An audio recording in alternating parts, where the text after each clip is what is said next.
So hi, I'm here at the second of the 3 Professional Planning Forum Flexibility and Volatility seminars. I'm here with Nick from 3. So Nick, what did you take away from the first seminar and apply in the business?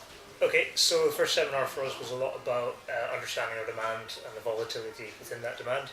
I think I mentioned last time we're in the process of setting up a new department, bringing it back to the UK from the contact centre in Mumbai.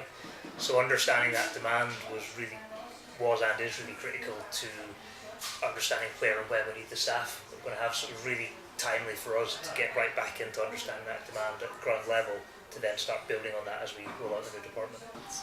The biggest learning or the biggest tool that we took away from it was the exercise about understanding your known knowns and your unknown knowns, etc. etc. It's hard to say. But understanding what can impact on the business and what's coming.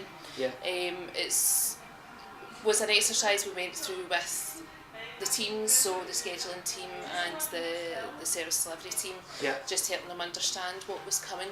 And it has proved really valuable with stuff like the budget changes. So we've got the increased limit for cash ISA. It's not something that we'd thought about before, but because we'd done that piece of work, we understood that it was something that we need to plan for a bit further out and how we would approach things like that in the future as well. Now, in our first seminar in January, I was here with Andy Arnott.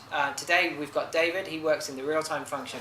David, how do you use flexibility in real-time today?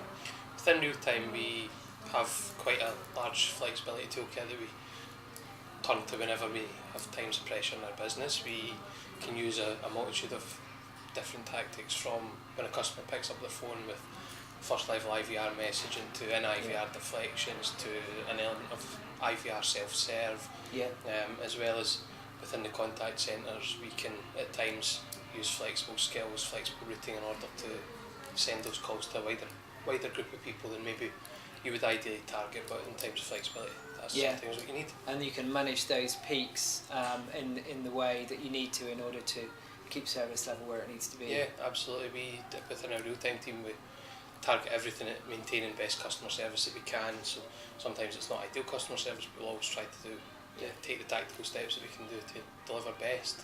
So we're starting with a relatively blank sheet in terms of we're still recruiting our staff. We have about 44 heads in at the minute from an eventual total of probably around 200. So part of the flexibility we're looking at is the part-time, full-time mix that we're applying. There were some baseline sort of business case assumptions, but my newly recruited scheduling team are spending a lot of time thinking about what that mix has to be, and working closely with our recruitment team to make sure that we're bringing people in that can staff to the areas that we need them to staff. And we've got something like 7 different shift patterns across the part-time spectrum to try and fit that demand. Okay, so very much looking at the kind of strategic end of the flexibility options. And then when you've got that plan in place, we'll start applying some of the more tactical flexibility pieces. That's right. Is there anything new that you've taken out of the workshop today that you can see you might be able to apply or take away? There's things that are changing in the operation, so there are things that we want to do that we've not had in place before, in terms of fully fixed shifts with very limited flexibility, whereas before we've had very flexible shifts with limited fixed shifts. So looking at the ways that we can apply that and make that work best for the business, and as well it gives you excellent opportunity to ask questions of other people of the tools that they use and how they apply things in their operation. And there's been a couple of interesting points raised about fixed annual leave and things like that, and how we can use the other businesses' processes ourselves. I think one of the biggest things that I'll take away is from some of the other participants in the workshop, they were talking about flexibility in times where your volumes drop. So traditionally for tactics we always think about where you're busier than expected and the tactics you'd employ then, but actually there's a flip side to that, which is when you're quieter.